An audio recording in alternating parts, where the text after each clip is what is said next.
Thank you. That was a little bit of an intimidating introduction. Like everyone, I'm still trying to figure my way and navigate my way around this new space. Today, what I want to do is spend a little bit of time on, I'm going to call crypto and the new financial architecture.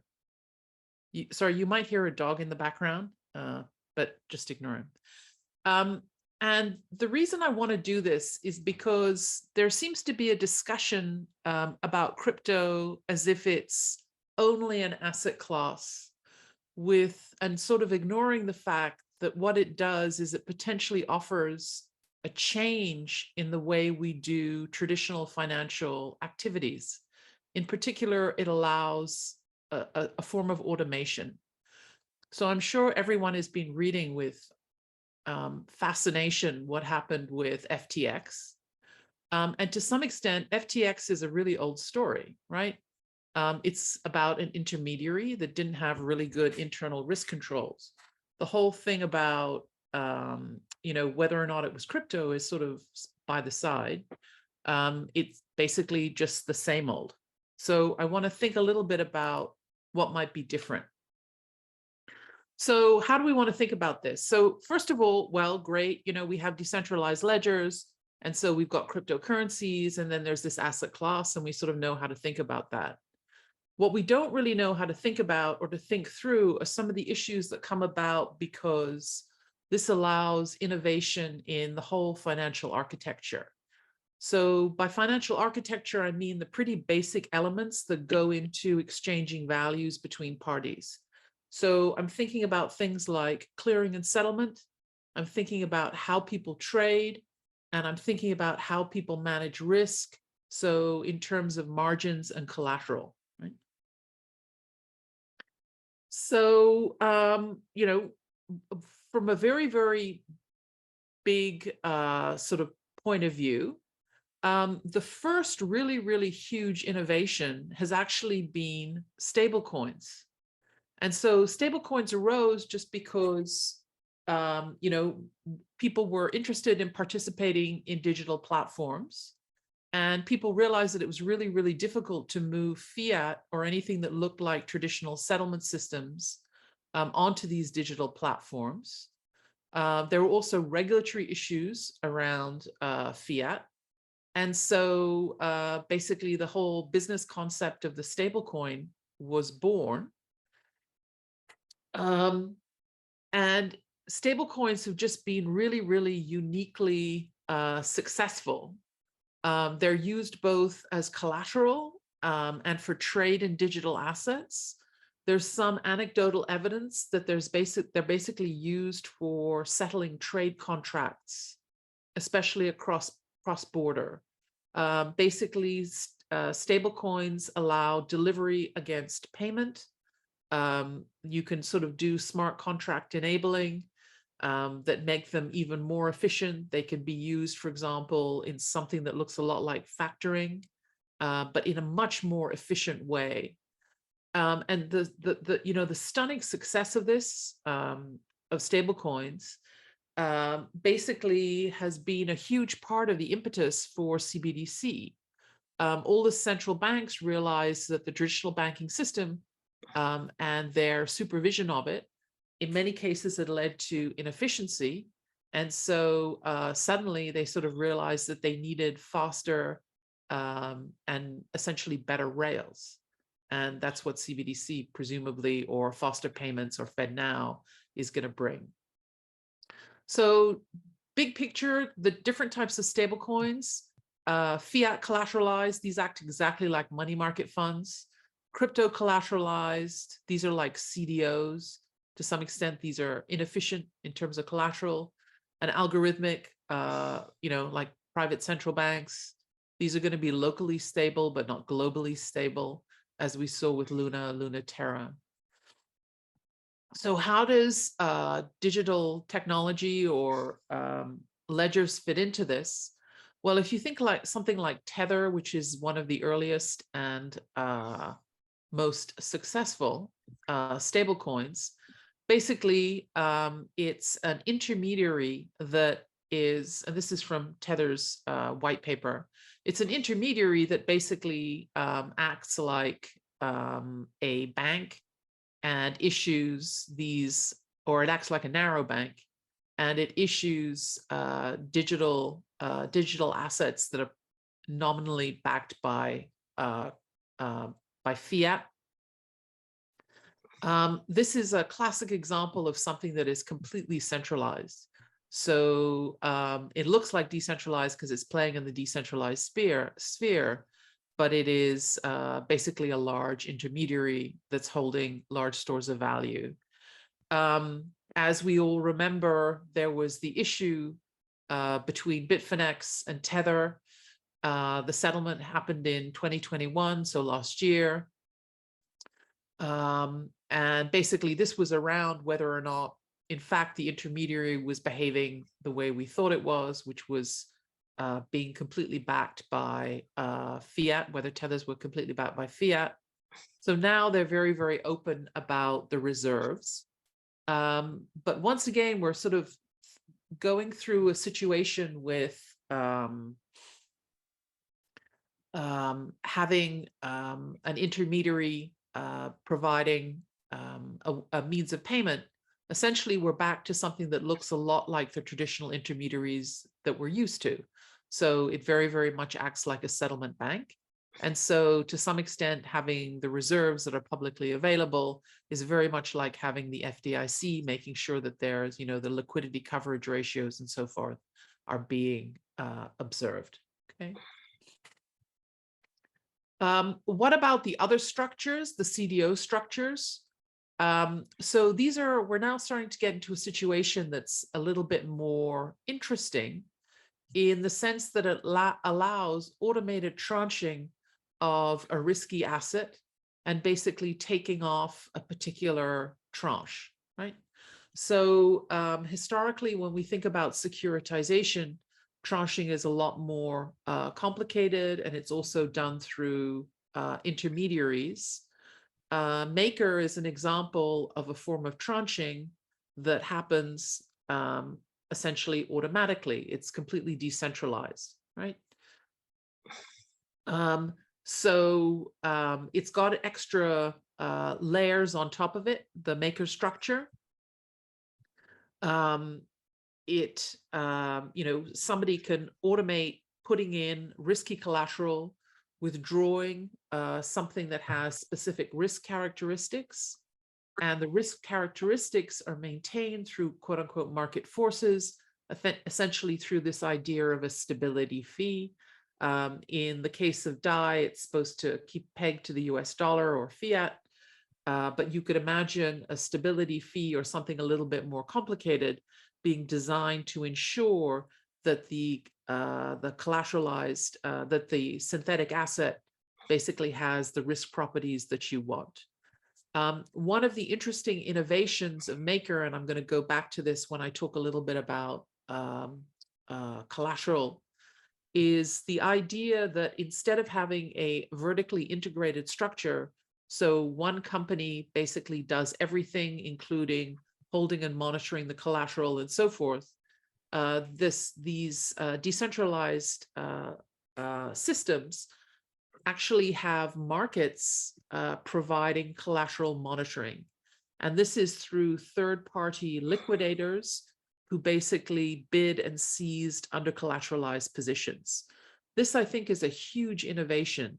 So all of the assets that we see typically are based on the idea that levered positions are the backing of those levered positions are part of an integrated system where the same person who is providing the asset and monitoring the leverage. So the price of the asset that we see essentially internalizes some of these incentives. If you're thinking about this completely automated world, those things are taken apart, which is sort of an interesting and underexplored area, I would say. Okay. So overall, stable coins are just wildly popular. These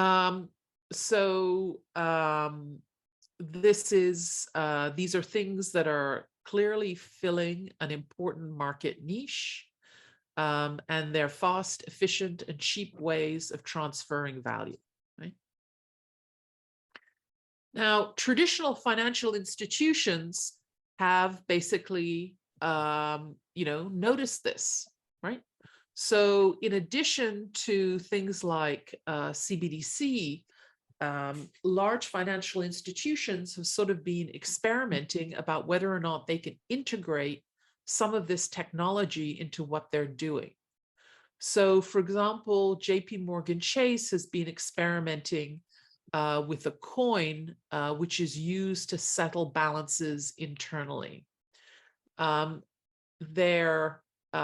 Interestingly, it's internal, which essentially means that it's essentially an information transmission system as opposed to an actual settlement between financial institutions. So to some extent, it acts more like an internal SWIFT, which is a messaging system, as opposed to an actual transfer of value that happens with any kind of settlement accounts or interbank payment systems. Right? But this is an example of a large institution understanding that there's this huge value in having efficient account-to-account settlement systems. Okay. Even more interesting is something that I would call, that is called USD forward or USDF, right? This is a form of stable coin that's been issued by a consortium of banks. So these are banks that are 100% in the regulatory structure. This is based on what is known as the Provenance blockchain, which is, I believe it's based in San Francisco. So what is this? So USDF is a way for banks to essentially offer better retail to retail or retail to business transfers of value. And they do it by essentially minting a stable coin that instead of being backed by fiat is in fact backed by the deposits that are held in one of these regulated institutions. So note that these are not 100% backed by fiat because we have a fractional reserve banking system. So these are stable coins that basically have a little bit of, let's say, wiggle room. So how are these used? Well, these are used, it's actually quite a small group of banks. These are primarily, I believe, in upstate New York. And essentially they use this USDF, this sort of private stablecoin, to do instantaneous transfers of value between customers' accounts, right? Of course, there's got to be a back end, which is they twiddle their reserves to sort of do the settlement on the back end. And they still do that through the Federal Reserve system, through one of the sort of the clearinghouses or the Federal Reserve System. But the retail side is done strictly, essentially, through these private stablecoins. The benefit of doing these private stablecoins is if you have something that looks like, that looks like the Ethereum virtual machine, you can do things, functionality like smart contracts. You can do a whole bunch of other stuff. And so this potentially is just a way of giving much more flexibility to customers and also just making transfers between banks much, much more efficient, right? So it'll be very interesting to see how experiments like this develop and whether or not they catch on in a wide way, right? Okay, so the first kind of implication of these kinds of experiments, both stable coins that act like narrow banks, so USDC or Tether, and stable coins that are in fact tokenized deposits that are transferred between banks. How do we want to think about these, and what effect are these going to have on banks? Well, essentially what they do, these types of stable coins, is they completely change the liquidity requirements and the liquidity distribution faced by any bank that's in these systems, right? And this is actually an issue because all of our banking regulation is based on the old way of transferring value.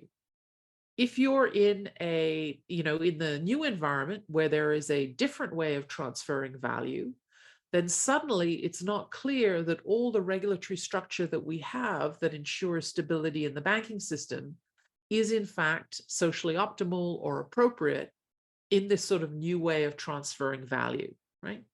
So I think we probably, as we move to see more and more examples of these stablecoin, either private or the sort of digitized deposits, as we see more of these experiments, the sort of natural question that we all have to ask is whether or not liquidity requirements that we're all used to, are they in fact optimal, right? And in fact, they're probably suboptimal. And so to some extent, this might require a complete regulatory overhaul. So what is happening on the regulation front? Well, I think after FTX, there's going to be a lot of discussion about consumer-facing brokers. But the two big sort of discussions have been MiCAR in the EU, which is restricting stablecoin issuers or how people transfer value, and whether or not the assets that they hold should be completely segregated. So we're getting away from the fractional reserve model to one with the completely narrow bank model. And similarly, in the US, we have this stablecoin trust. And once again, it's much more on the narrow banking model than on the sort of the digitized deposit model, right? Okay, so let's suppose, hypothetically, we're in a situation where we've actually worked out the most efficient way of organizing these mechanisms of transferring value. Right? So the type of stablecoin structures that we want, and basically how they're integrated into the banking system.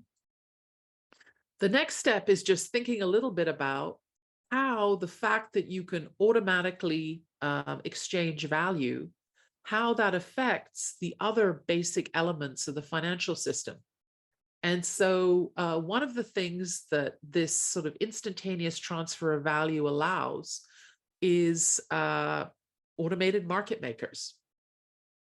And automated market makers are a completely new model of liquidity provision. And they allow delivery against payment for any asset pairs. If you think about it, this is pretty extraordinary. So at the moment, there are only a finite, for example, in foreign exchange, there's only a finite number of assets where you can do triangular arbitrage. Basically, automated market makers allow you to do delivery against payment for any pairs of assets. The liquidity might not be good. There might be other reasons why you don't want to do it. But in principle, it gives a huge amount of flexibility to the sorts of exchanges of value that you might want. This is only possible because of digitization. You don't need to have some sort of custody, collateral, whatever you want, or clearing and settlement that we're used to in our traditional financial systems. You can basically just do delivery against payment. One thing that's super interesting about these automated market makers is we're in a world where liquidity demand and supply are separated. So this is pretty unusual. You can think about financial markets as being two types of markets. One, they're demand and supply for a particular type of asset. Two, they're demand and supply for essentially immediacy. But in a world with, say, limit order markets, these things are a little bit conflated because you can have an aggressive or passive limit order. In automated market makers, these things are truly distinct. And what's also true about automated market makers is price discovery is completely separate from liquidity provision. Although it turns out that the price discovery on some of these things is actually seems to be pretty good. Okay. So how do we want to think about, or how do these decentralized exchanges work? I'm sure many of you know, but I'll just sort of quickly go through what the process is. Decentralized exchanges are basically bilateral swap pools. So in this example, you have some sort of random token that's being traded against ETH. The random token could also be a stable coin. It can be anything that you want.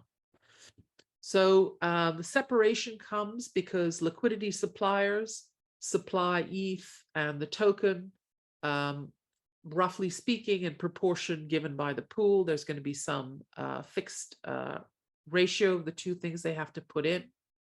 And in response, or as essentially a receipt, the people who supply liquidity get a liquidity token. The other side of the market, the people who are demanding immediacy, basically just go in and they use the existing pool to swap one for the other. And the price impact in these for these markets is deterministic. How's it determined? Well, this is a designed feature. The simplest way to think of it is just a nice downward sloping curve.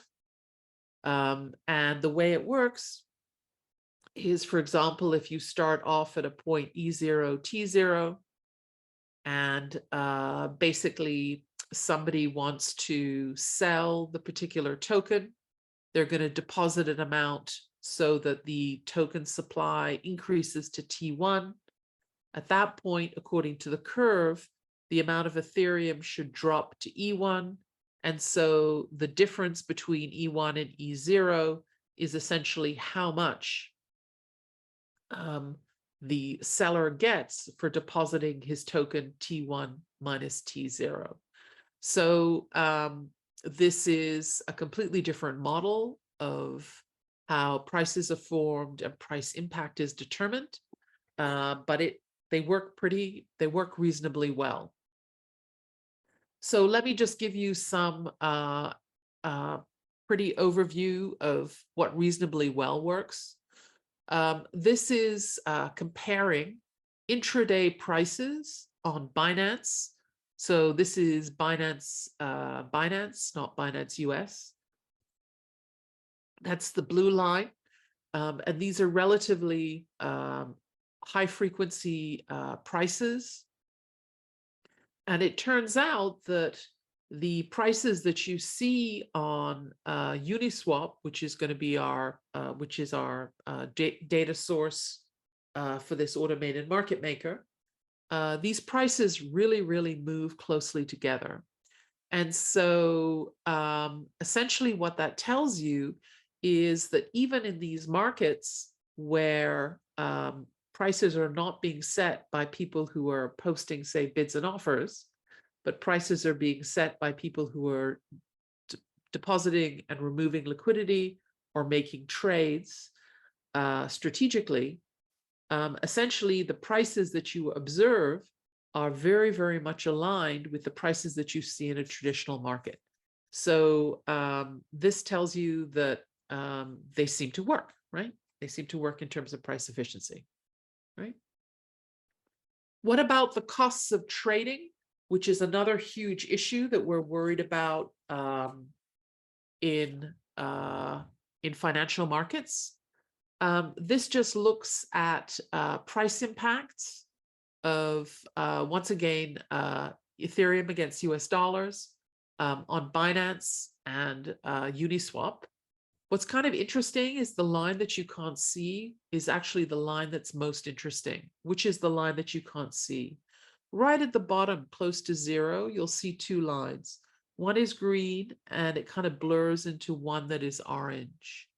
Both of these are the observed empirical and the theoretical price impact of trades that go through the Uniswap system.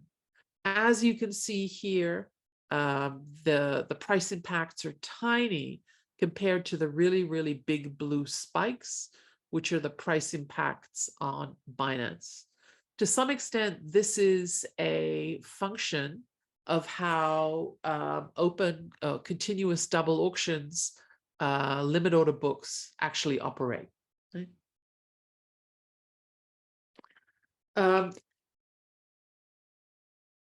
Ali, I have a sense that I'm rambling. Is that correct?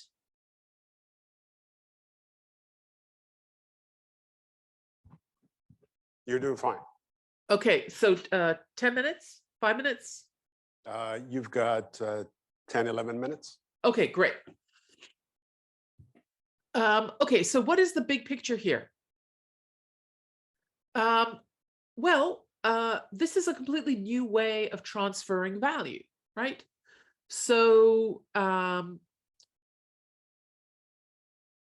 if we, the SEC and the other sort of regulatory bodies have very, very particular rules that are all designed around the current market structures.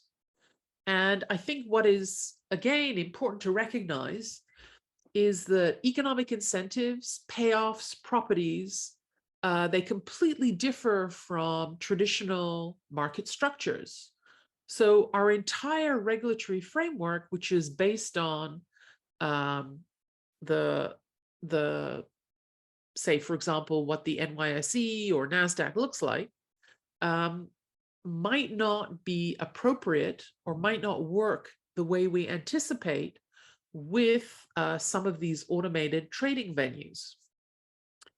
And if you think about, the sorts of things that are obviously like the first order things that are going to be really, really different. If you have delivery against payment, so if you don't have something that filters through the DTCC for a couple of days, right? The possibility of fat-fingered errors is much, much higher, right? Which suggests that you might have more tail events. It's just got to be the case. Other things that are going to be very different. So in treasuries, we see a massive number of failures to deliver. The numbers of failures to deliver in treasuries are so high that there's this payment schedule that's associated with people who don't either deliver the bonds or deliver the underlying. If you're thinking about delivery against payment, you're completely eradicating or you're eliminating any kind of fails to deliver. So that's also going to change the pricing structure. It's going to change market dynamics, right? There are also going to be equilibrium effects on short sale markets. If you think about delivery against payment, you don't have things like the market maker exemption that allow market makers to essentially naked short. You can't do that in this kind of world. And so that's also going to change price and market dynamics. So these are all things that have to be thought through really carefully. The final thing that I want to touch on is I want to touch on how collateral is managed or could be managed in an automated way, right? And what we're seeing in a lot of these decentralized or automated finance applications are what I would call dynamic collateral management. So it's a completely different way of organizing and thinking about collateral, right? And there are two things that are really distinct. So instead of a slow-moving market to market, which is at the end of the day, I'm going to see whether or not you have to put more money in. These are really, really high frequency. So a lot of the automated protocols are basically on a block-by-block basis. So you're talking about marking to market in 7 seconds. What does that mean? That basically means that you don't have, like we had in London Nickel at the beginning of the year, where essentially you have somebody who ends up with an uncovered $1 billion position because they took a long time to sort of figure out that the collateral there wasn't enough collateral there. The other thing that's pretty unusual about these automated protocols is that, again, loan liquidation is potentially outsourced to markets.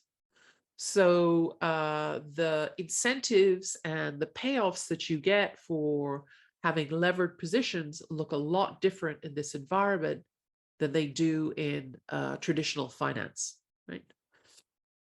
And what's kind of interesting is that these system designs effectively reduce credit risk, because essentially if somebody is not collateralized over 7-second interval, you basically liquidate them. But it does affect the underlying markets for the asset that is used as collateral. So it affects the collateral markets. Okay. So let's think through an example of a protocol that uses these kinds of features. So I'm going to sort of lump Aave and Compound together because they work in roughly the same sort of way. So Aave and Compound are platforms. They're not intermediaries. They actually bear absolutely no economic anything whatsoever. They just take a fee off both sides. They bring people together. So in Aave and Compound, you have lenders and borrowers, right? And what the platform is trying to do is it's trying to bring both of them to the table and to ensure that both of them have correct incentives, right?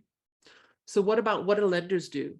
Lenders deposit crypto into a pool and they get interest rate, so they benefit from doing that, which is a function of the ratio of borrowers to lenders.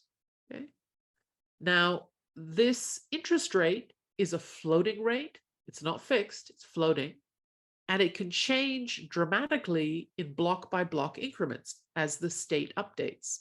So in 7 seconds, you can go from one floating rate to another floating rate.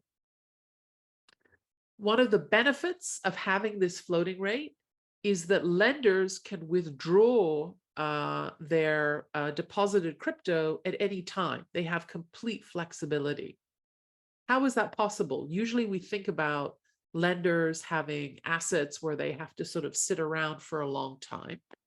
Well, basically, this is just a feature of how the platform is designed.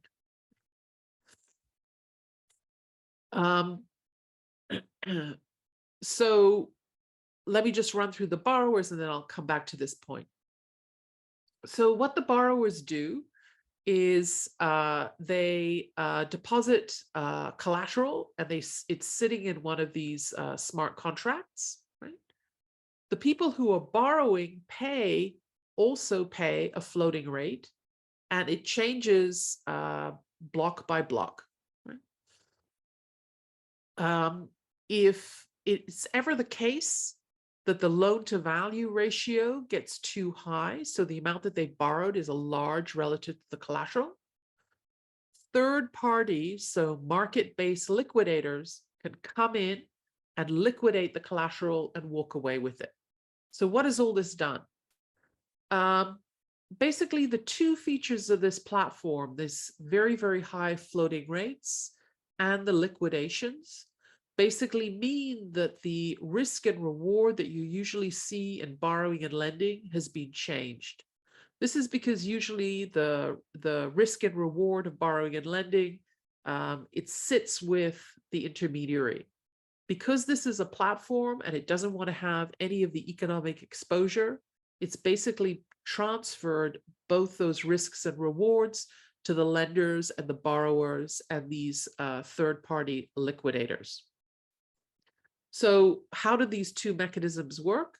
Well, the floating rate, which is this really, really high frequency change in interest rate that is paid by, that is given to the lenders and paid by the borrowers, basically this transfers run risk, right, to the borrowers. How is that? Well, let's suppose that lenders decide that they want to take out their crypto, okay? suddenly the ratio of borrowers to lenders gets really, really high. That means that the rate that borrowers pay gets really, really, really, really high. And essentially, it means that the value of their underlying loan gets high, high, high, high, and very, very quickly hits the liquidation threshold. And it can do this within a couple of blocks. And so basically what this does is it transfers run risk to borrowers. So it's not the case that the intermediary or the platform is holding it. The borrowers are basically getting hammered if it's in fact the case that lenders want to take their money out. Okay. So just to give you some example of how this these third-party liquidators work, this is an example of one particular transaction. And there are a couple of pictures here. There are a couple of elements to this picture. The blue is the value of the collateral, right? And the orange is the value of the debt, right?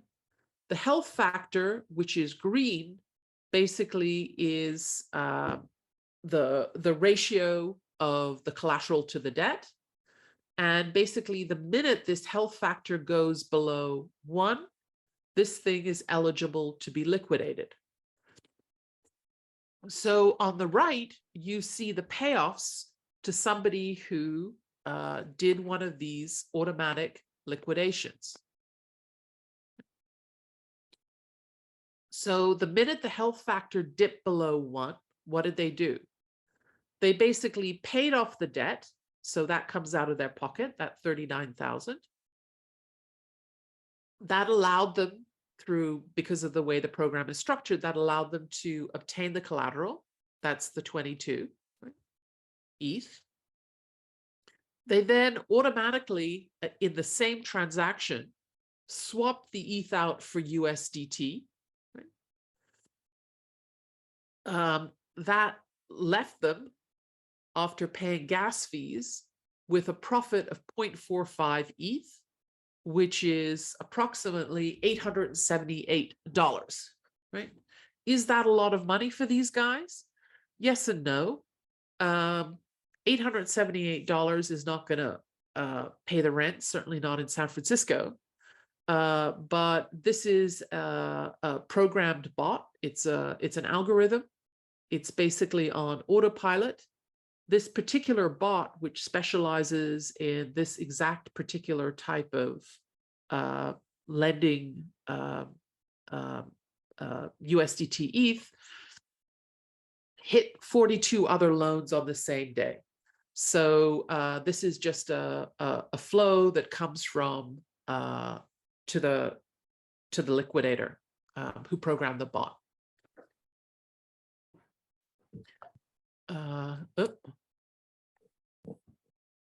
So maybe 2 more minutes. Okay. So just a sort of a quick, this is sort of a project that we had, and we sort of looked through a lot of how these platforms work. And there are a couple of things that we see. There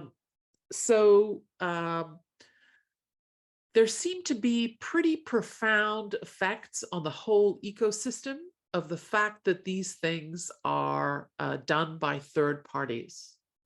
So we see things like negative feedback loops.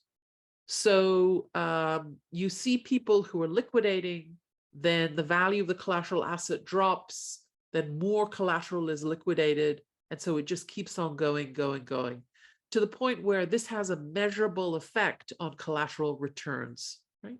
So in the real world, that would mean that the adopting some of these collateral management might have an effect on whatever asset is being used as collateral, right? So I think a lot more work has to be done just to sort of understand exactly how these new forms of automated finance are going to work. Okay. So in sum, how do I want to think about this? Automation is usually a really good thing. So it reduces costs, right? What's very interesting about the automation that comes from financial services on these distributed ledgers is that it also makes completely new designs of the same old things possible, right? And in particular, it allows different ways of exchanging value, different ways of monitoring credit risk. And what's kind of interesting from a broad sort of overview and or regulatory perspective is that who is holding the risk for any of these transactions perhaps has changed. And so this has to be thought through really, really carefully. So in particular, some of these new design features move risk from intermediaries, which we regulate and we closely monitor, essentially to the market or to traded prices. And this is something that we have to think through. And broadly, I'd say that, you know, existing policy is probably going to work in different ways, maybe unanticipated. And we might have to think carefully about essentially how we enter into this brave new world. Thank you. Thank you. First of all, I'm echoing what I see here in the thread. This was the most fantastic talk I've seen on applications of blockchain and crypto and finance. I love to have the slides. This is basically more than half of my semester next semester. So you made my life a whole lot easier. The other thing is every bit and piece that you talk about was a nugget that needs to be discovered. I remember when I was a rookie interviewing Top Copeland, throw me a curveball about transfer pricing. As you were talking about some of the things that banks are doing, I think a broader concept relates to transfer pricing for any organization that has multiple units that are trying to basically trade among each other.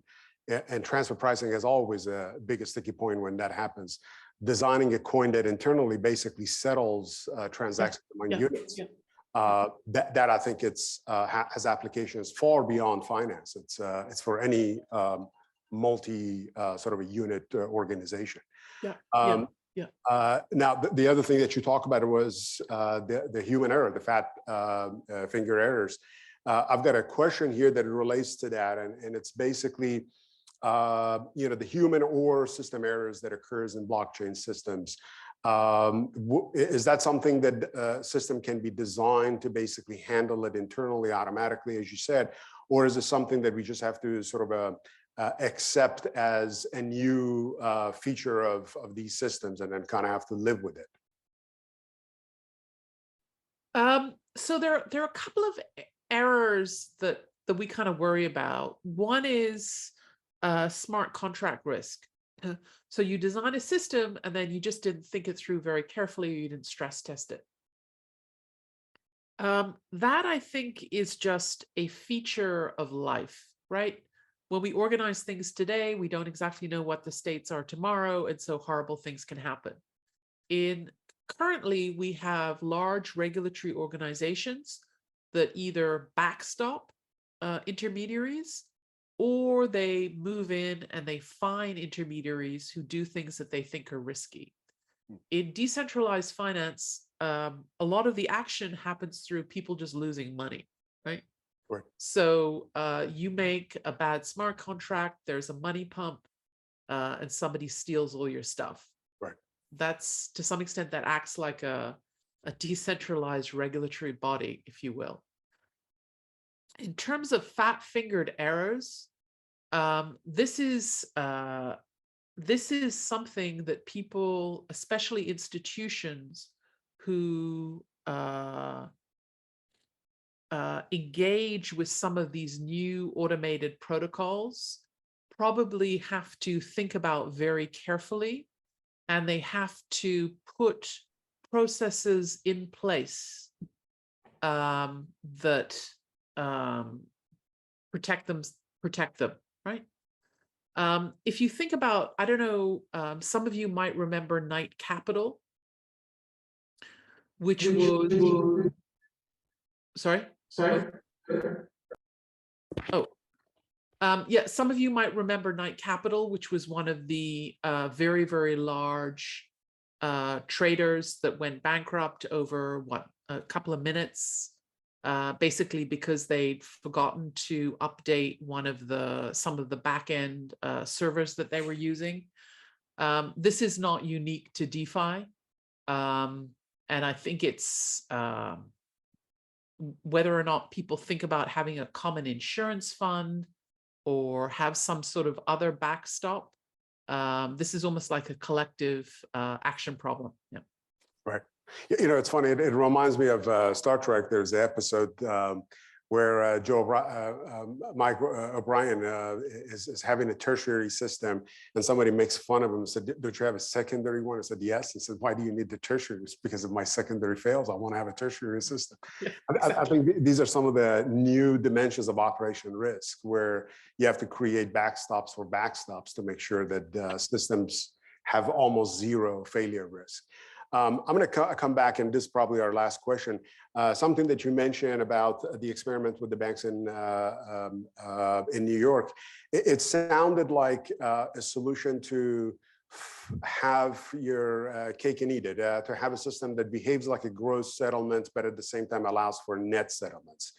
So I think that probably has been one of the biggest sticky things for designing a system that is real time. And if it's real time, you have to move toward a gross, but at the same time, you know that throughout the day, there are a lot of net settles that by the end of the day, you might not have needed to have a real sort of a time settlement to begin with. What's your sense in that? Could DLTs basically bring the benefits, the good of both net and gross in the same place, and reduce the need for fast move of money where you don't need it at the end of the day? Yeah. I mean, so the DLTs do a couple of things. They allow delivery against payment. Ooh, for sure. But the other thing that they do is that they allow people to observe a common state.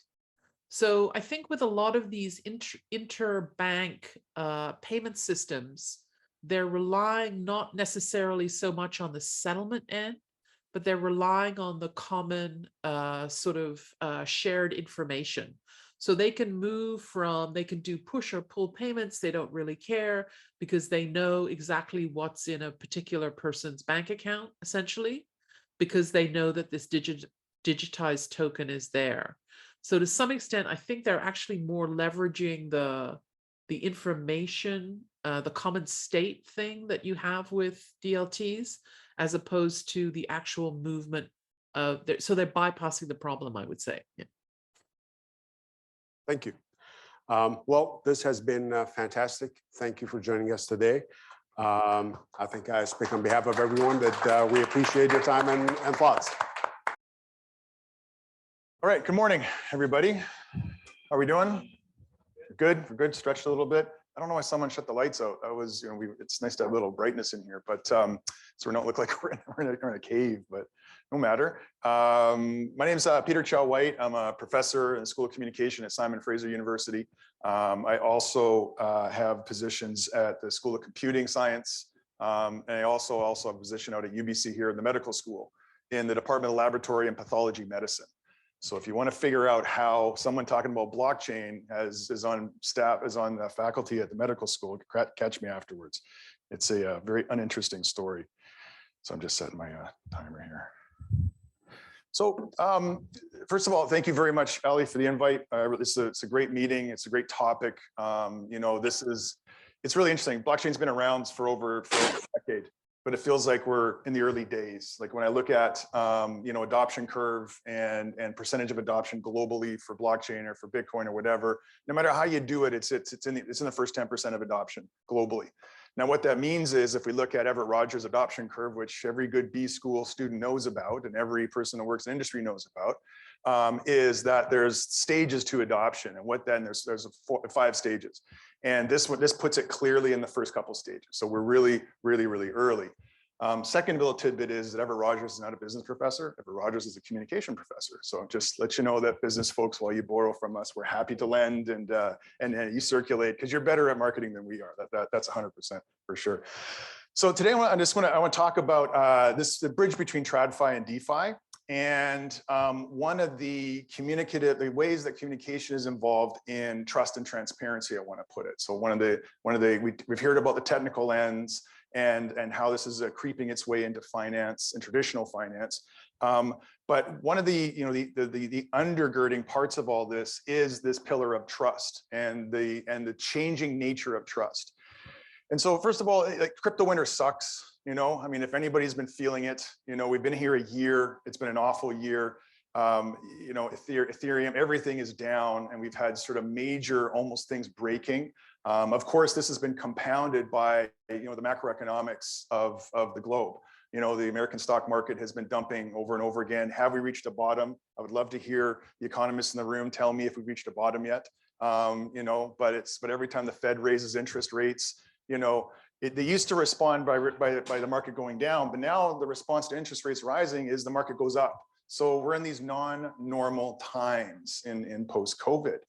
I don't want to start this completely on a downer, because I'm going to promise we're going to end this on with things moving up rather than moving down. But this sets the stage for this talk. How do we get to, over this last year? This is a year chart. So this is exactly a year ago where we were, the brilliant days when Bitcoin was 70,000 USD. Everybody thought things were there's gonna be a super cycle. People were talking about rather than a typical cycle, which Bitcoin does. It's like a 4-quarter basketball game with Bitcoin, or 4 seasons. There's a winter, there's a summer, there's a fall, there's a spring. Right? Last year was the summer. Now we'll go straight into the winter, and it's not a lot of fun. That's for sure. How do we get down to this point? Well, part of it is historical, right? There's something called the halving cycle. And so every 4 years, the amount of Bitcoin that flows, that is created and flows into the market, and that gets awarded to miners every 10 minutes, gets cut in half. What's been noticed over time is that halving cycle has a direct relationship to pricing as well. So the year of the halving, Bitcoin kind of tends to move up, a nice steady curve in Bitcoin circles, going up 2x, 3x is kind of moderate. Of course, in regular finance, that's like a world beater. That's that's a career maker. For Bitcoin, that's just 1 year, or it could be a Tuesday. We don't know, right? This year after the halving is when Bitcoin peaks. We have this run up. So we get this change in supply and demand, and it has an impact. It has a relationship to the market. After it peaks, it goes into a winter. Winter lasts about a year, give or take. And then after that, it starts to cycle all over again. And we're going into that next year. So I'm hoping this is the end of the crypto winter. But crypto winter is good for some things. It's not just about feeling bad, which I'm going to leave you with near the end there. But I just want to describe what happened this year, some of the big events. So we know about, in terms of pegging, in terms of liquidity pools and that sort of thing, Terra Luna, which was an experiment of a stablecoin experiment, an algorithmic stablecoin. There's 4 different types of stablecoins. The first couple ones are pegged to something, either it's some sort of assets, or it's USD, or something like that. This one was an experiment where it was pegged to it's another coin.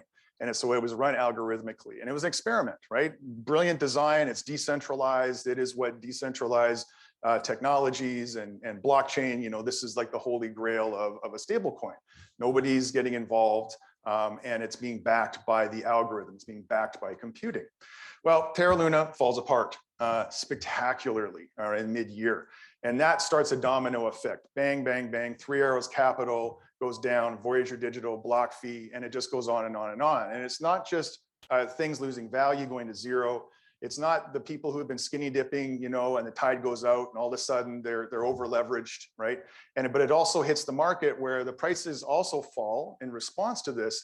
And then the tech sector within crypto, things like Coinbase, Celsius, GeMini, have to start laying people off, right? 10%, 18%, 20% of their staff. Okay, so we have this trickle effect and this dominoes effect, right? And then, of course, the big bomb, the nuclear bomb that some are calling it, FTX, a couple of weeks ago, which we're going to mention a few times over the next couple of days, and I'm sure I'm not the first, and I won't be the last. FTX hits, and its partner slash subcontractor, a private fund of Sam Bankman-Fried, Alameda Research, is part of this, and it hits, and it hits very, very hard, and so we get another leg down. But where we thought that where speculation is that the crypto winter Bitcoin would fall to around 30K. You know, it was surprising when it went down, you know, earlier this year and hit and wicked into 15, like touched 15, you know, but it bounced up back and it was enjoying kind of a low 20s, and then FTX hit, and then it's right back down again. It hasn't hit 12 yet, which is what which is what speculation could be, with another leg down. So there seems to be some sort of resilience that's going on here. But the effect of FTX, like the effect of Terra Luna, we're still seeing that. My guess, and many other guesses, is that there's probably a 6-week period where things are going to shake out. But what's also happening in the winter is that things are shaking out. So bad actors are being exposed. Bad business practices are also being exposed, right? And what's also being shaken up is this thing called trust. Because what this technology has been called is the trustless technology. Don't trust in people, trust in code. But when we're running things like traditional finance, people get involved, firms get involved, regulators work or don't work, you know, and nefarious activities can take place, right? Now, people would say this is a crypto problem, but I wouldn't argue that. I would say, well, yeah, this is a problem of a nascent new technology for sure. It's going to go through its growing pains, you know. Growing pains of, you know, of liking buttons and posting comments is one thing, but growing pains when it comes to, you know, people's life savings or people's, you know, visions or dreams of their future finances, that's entirely different. It hits much, much harder.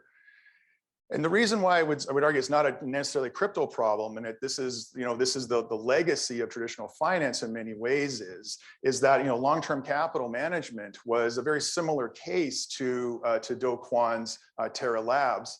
If we go back to the mid-1990s, you know, they were working with a hot new tech, quantitative trading, things that we take for granted today. But this was the hot new firm on the street, you know, and they aptly, you know, but also ironically named themselves Long-Term Capital. Right? Long-term capital collapsed. You know, it was only around for about 4 years, not very long at all. And it collapsed when it hit non-normal times. The Russian government defaulted on some loans. That started a downward spiral. People came in to get their money, and then bank runs happened. You know, it's a similar narrative, a similar story to what's happened with FTX and what's happened technologically with Do Kwon and Terra Labs.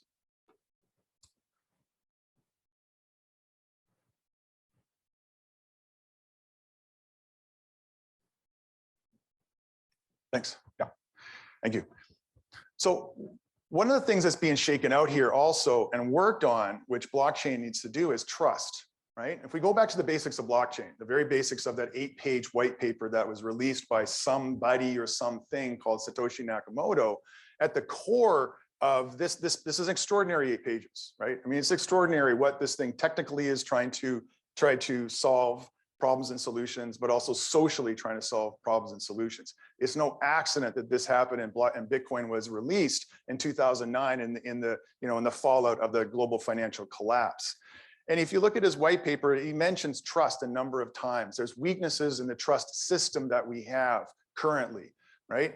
And part of that trust system is that merchants, you know, he's foreshadowing what's coming in the data economy as well, where merchants are collecting lots of data from their customers, right? So at this point, at this particular point in time when this paper comes out, you know, people don't trust the banks, they don't trust the financial system. But at the same time, they're also flowing online in order to put all their information online and chat with each other and go onto social media, right? We have these two things taking place, which we're going to come back to in a second and put them together. Nakamoto's solution, though, is a cryptographic proof. His solution is to trust in code. Don't trust in people and firms and regulators. Trust in code. So he thinks that trust should be public, is public. Trust is community. Right? And trust should be in something that's immutable, a set of rules and regulations that people can't tweak and bend and move and dismiss and ignore, but that happens automatically. Now, when he says the trust system is broken, what is this trust system? Well, the great sociologist Tony's back in the late 19th century, like a lot of those early sociologists, Marx, Weber, Durkheim, Du Bois, Simmel, Charlotte Perkins Gilman, you know, the greats founders of what we understand sociology today is that they were looking at this large-scale social change around the late part of the Industrial Revolution. And Tony has described the shift in social relations having an impact and effect on how we understand and navigate trust. And that was the last great new resetting and rebranding and recreating of a trust system. We moved from something called Gemeinschaft, as he called it, to Gesellschaft, where Gemeinschaft is a small communities, people are largely face-to-face, you grow up in a certain area, and trust in somebody is in the form of a handshake. It's an interpersonal communication, right? Gesellschaft is what the Industrial Revolution is pushing society towards. We have these large urban centers. People are feeling largely alienated, which, you know, that's Durkheim and his concept of anomie captures incredibly well, and Marx is trying to capture these large-scale social changes. Trust becomes navigated that way, goes from handshakes to legal contracts. So we don't want to trust the person in front of us. We want intermediaries to manage that trust and become more of a contractual society. Fast forward 100 years, right? We're going through another disruption, another sort of revolutionary change around globalization, around social networks, and of course, the mother of all disruptions is called the internet itself. And if you notice in this, whenever we have these large-scale revolutionary changes, you know, and I mean true revolution, not just sort of revolution in the marketing sense, but where social relations change, are altered, right? That's kind of what the social science definition of revolution actually is. There are large-scale communication changes that are going at the same time. The 19th century was the train and the telegraph, right? The late 20th century, we have the internet, which is the peak of media channels. So we've got society now, the early 2000s, grappling with trust through new communication technologies. We're thinking about trust again, right? In the early days of the internet, the trust is low, and I'm talking around the early 2000s. We don't put our names up. We don't put our selfies. We don't put our pictures up. Be sure not to put a credit card up, right? Because you're just basically giving away things to people. And we don't want people to know who we are and where we are. That's more the Gen Xer baby boomer form of privacy is another way to think about that. But by the end of the 2000s, we're learning to put everything online, right? The 2010s, 2011s, you know, the second wave of the internet, everything goes online. We have this complete shift in practices. Our children, the so-called digital natives, right? Some of the millennials and the Ys, they're learning to live their lives in public. So their idea of online trust through communication technologies and the one I grew up with are very, very different, right? But then we start to lose trust. And this is exactly what Satoshi Nakamoto was foreshadowing on. He didn't have he or she or they did not have the foreshadowing of the platform society, the society where a lot of our human activities now are structured through social platforms. They have impacts on our lives. We live through them, okay? And they're collecting massive amounts of data, manipulating us algorithmically, okay? So we've got this loss of trust on two hands. We've lost trust in the financial systems on the one hand, and we've also got this loss of, but we're also living in a way that we've lost trust on the other hand. Now, we don't want to, you know, live online necessarily. We don't want to lose our privacy, but we don't behave like we don't want to lose our privacy, or maybe we just can't behave like we want to lose our privacy. So Kevin Werbach at Penn, in the B School out at Penn, calls blockchain as a new architecture of trust. And so trust is through communication technologies, through code. And on the surface, this is where Bitcoin's really interesting. It is money for nothing on the surface. It's a transfer of value and an open, transparent database, which is their version of trust. Whereas the databases we're used to financially are hidden databases that you can't see. This is supposed to empower people, right? But it's also empowering experimental technology like Luna and shady people like SBF, right? Or shady practices. I don't like sort of attacking people individually, but the evidence is mounting on this one, right? And so Werbach calls Bitcoin as a tool for freeing humanity from oligarchs and tyrants, but it's dressed up as a get-rich-quick scheme. This is the geniusness of this new system of trust that we've been building for many years. So coming back to FTX, coming back to SBF and his ex-girlfriend over at Alameda Research. No offense to either of those two parties, but you know, what's coming out of the rubble of FTX? This is what's interesting to me the last couple of weeks. So anybody who has an account at KuCoin, BitBuy, Coinbase, Binance, you go down the list, you've received an email over the last 2 weeks. And that email has been there to build trust, rebuild trust and transparency, okay? Now this has been extraordinary. So this has been part of the trust, as the building of trust within the crypto space. One is algorithmically, right? One is through the code and smart contracts, for example, or an immutable digital ledger technology. But the other form of trust is also transparency, okay? And this is something that's been in the works for a while. People have been talking about. A lot of the space is run by centralized organizations, centralized exchanges. You know, Binance has gone from 0 in the space of a couple of years to be the largest exchange in the Bitcoin and the crypto space. And not only that, not only the biggest in crypto, it's one of the largest financial companies on the planet now, right? Within 5 or 6 years. It's extraordinary how quickly this has come. So we're having to put a lot of, but because you hold your coins on there, you get involved in some of the activities that were described, you know, in the last presentation that are now products on Binance, because its product offerings are breathtaking what it can do. All the different things you can do. You can do options trading, you can do futures trading, you can do lending, they're even competing with themselves by creating a decentralized exchange called Binance Smart Chain, right? It's amazing what they're doing. And PancakeSwap, for example, they've got their own decentralized exchange.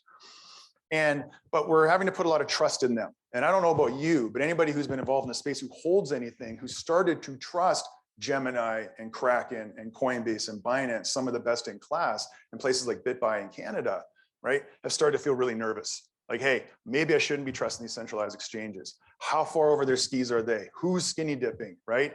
You know, if it's either because Bitcoin has gone too low in price and they can't manage that because they thought it was going to 25 and now it's down to 16, or there's some nefarious practices happening behind the scenes that we don't know about. And so one of the major conversations that come out of this is the one on the left there, proof of reserves, right?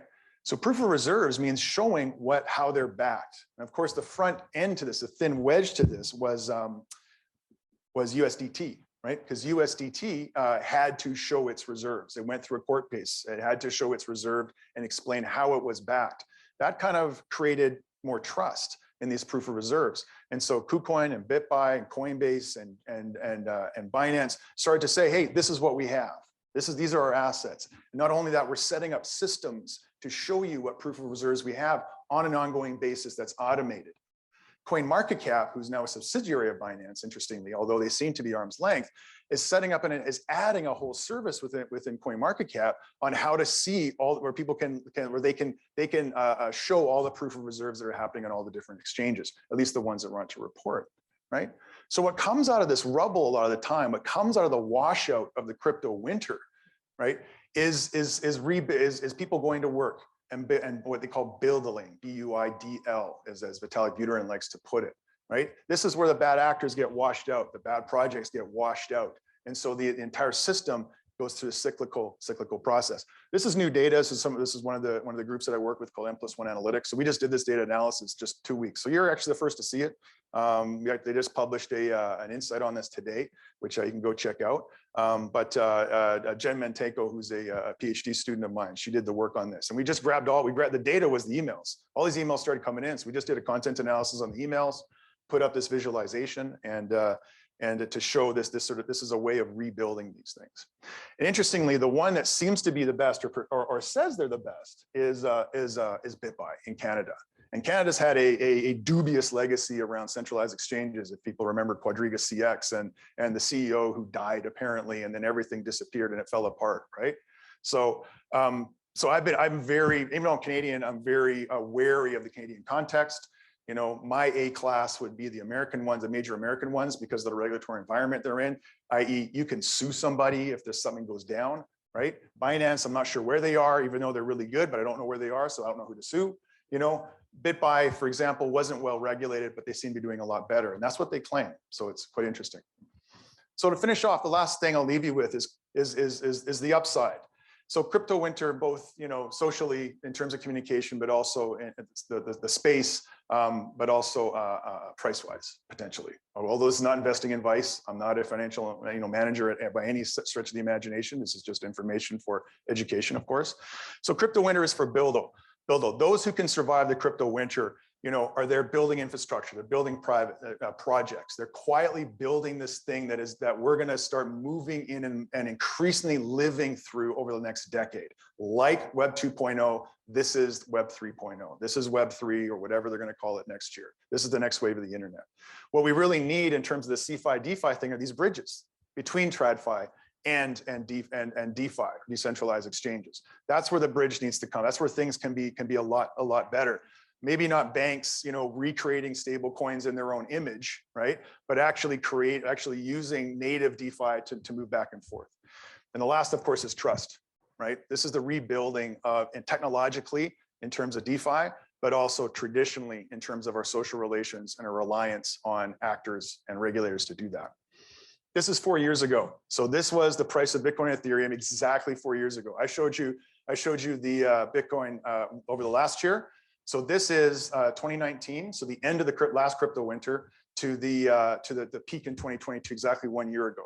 And this is what the cycle could look like into 2025, maybe. Thank you.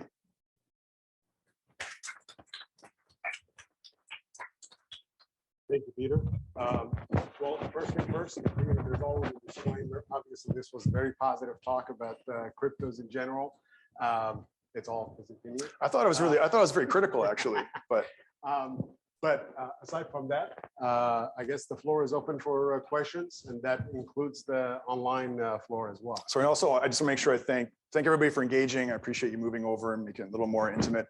And also the groups that I work with, just want to make sure I thank them. I can't do what I do up here without working with awesome people. So thank you. Thank you.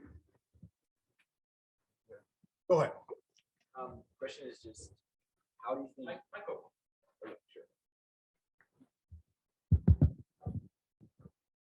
I would love to get your thoughts about how you think flash loans may impact TradFi. Is it positive? Is it negative? Should we not look at it? What are your thoughts? I'm not an expert in flash loans. Flash any financial risky instrument doesn't sound, appealing to me. But these are these innovations that that we talked about in the earlier talk that are coming. These innovations that seem like common sense, but they've been grounded in older technology or older regulatory regimes. This is the experimentation that's going on. Whether these things are going to exist or not as time goes on, I don't know. I'm not sure what's around the corner. I didn't see Compound coming. I didn't see Dogecoin coming, to be perfectly honest. I try and tell my students all the time to stay away from Dogecoin. Please don't do a project on Dogecoin for my class. But the fact that it became a top 10 coin, I didn't see that coming. And I spent a lot of time in this space, researching it, fundamental research in this space, but also working in industry and partners. So who knows how that's going to roll out. So that may not be a fulfilling answer, but it's an honest one. It's a good answer. All right, thanks. Would you pass it? Hey. Hi, thanks. Great speech. Thanks. Question about how do you anticipate changes in behavior, right? Like there's this big fallout, centralized parties. I think a lot of people learned a big lesson there. But we also have short memories, and I think that practitioners inside of crypto are there for different reasons, right? Some are trying to change the world, some are trying to speculate, and Sure. Usually that's sort of the yin yang. So I guess my question is even looking at Canada, right? Canada has a regulated framework for crypto exchanges, with IROC registration, and many of them are registered and have been. Mm-hmm. But do you have a sense that behavior will change in terms of custody with this fallout, or are we just sort of going down the same path? So when you say behavior, I'm assuming it's like firms at the firm level, or do you mean like individuals, or like people that own firms? Let's go with individuals for now, right? Individuals? Yeah. Okay. Yeah, I think behavior has to change. You don't get people losing, like that kind of money being that exposed, and not just firms that can get bailed out, but everyday people who have no backstop.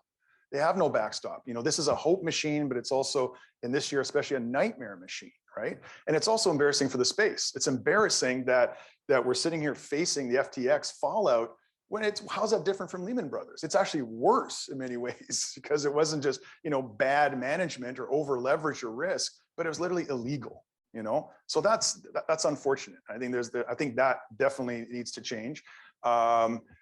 Shaking out bad actors I don't think that's a bad thing. I don't like to see people, suffer, and, whether they did it directly themselves or it's indirectly from others, but, that's part of the building of this type of space. What other types of behaviors that are changing though, that's making the space and the speculation part of it different though, is that you're seeing that what we've seen over the last generation is a democratization of investing.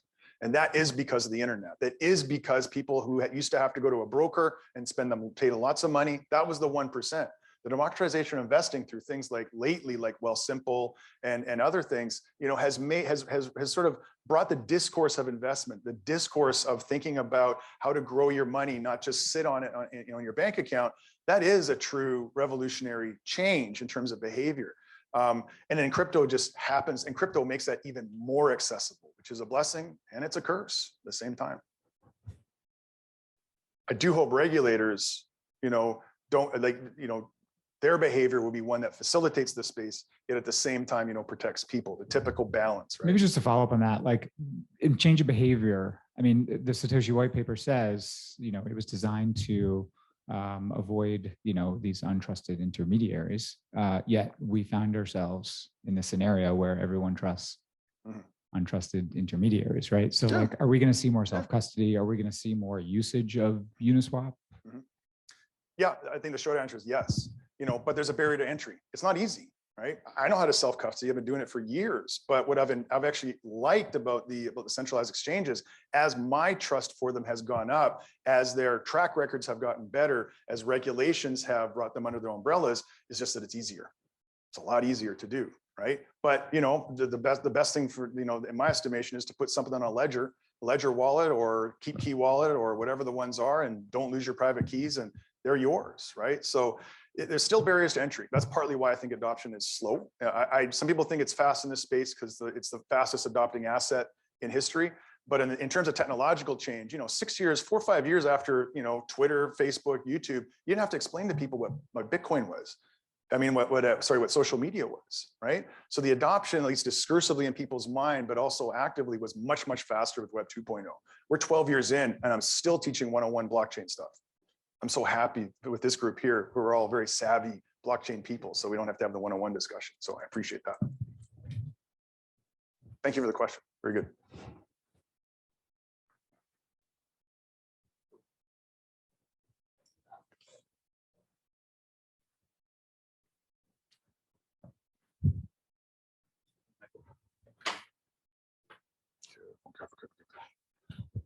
I was just wondering, like, you said BuildL, so like, what is like a cool project that you are interested in that people are building? Because like I've been recently into the Web3 ecosystem space, and I was just like wondering what's a good business use case of building a project, because I've seen a lot of different things like NFTs, and then I've seen like other smart contracts and things. So like, what's a cool project that you are looking out for?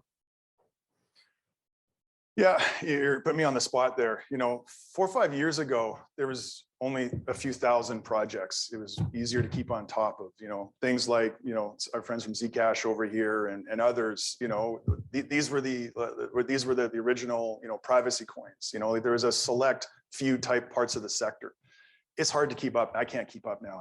There's 17,000 coins on CoinMarketCap alone. That's just in the space. Imagine what's being built outside of that. I think in terms of this, obviously the big change this year, which, kind of is under the radar now, is Ethereum. Ethereum going proof of stake. They were running a plane at 10,000 feet and swapped out the engine seamlessly, right? How often does that happen anywhere without going down? Technological systems in the sort of traditional space, whether it's Google or Instagram or Facebook or whatever, they go down periodically. Banks get hacked periodically. It's not a question of when database is going to get hacked. It's not a question if, it's a question of when, so to speak. But to have these systems that have been in place for over a decade and haven't got down, haven't been hacked, I mean, the bigger ones, right? Bitcoin, Ethereum, so to speak. Although Ethereum went through, a fork with the DAO a few years ago. That was, problematic, obviously. But, I think those are the big ticket, long-term ones. If I think of an axis of social good, you know, the blockchain projects for social good, things like that are trying to bank the unbanked in different parts of the world, where in terms of in telecommunication technologies, we've seen a leapfrogging effect where people that don't have telephony in their homes, instead of getting a landline, they jump straight to mobile phones. That's called a leapfrog effect. And we're going to see that with banking as well, right? Where people aren't going to necessarily need a brick and mortar bank. They're going to leapfrog into things like Omai's Go project and those other ones that are trying to, you know, connect people to banking. The Dcash, you know, projects that, you know, that the first, you know, CBDC that came out of Barbados and now it's in the Caribbean and now it's making its way over to Nigeria. Those ones are really interesting as well. You know, things like El Salvador, the first legal tender in the world. El Salvador, you know, going with Bitcoin. You know, these are milestones to adoption. Of course, there's thousands of little things in between in there. You know.